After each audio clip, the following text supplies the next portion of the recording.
good evening Ma'am Krisha, Ma'am Dayan. Yung pagkuha namin kay Urban Deca is unexpected.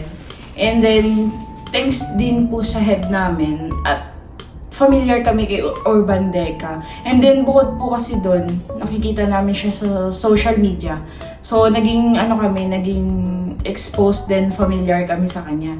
So, pagdating naman po sa reservation, okay naman po yung reservation. Ang kagandahan po doon is, yun nga po, dumating po sa point na na-approve din naman po kami kay Urban Deca.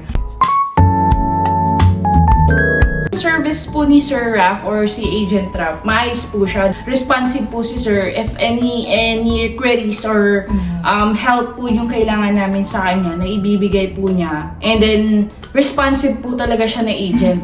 Pero maya-maya nag-message, maya-maya reply agad. Ganun po siya ka-responsive. Maasikaso po.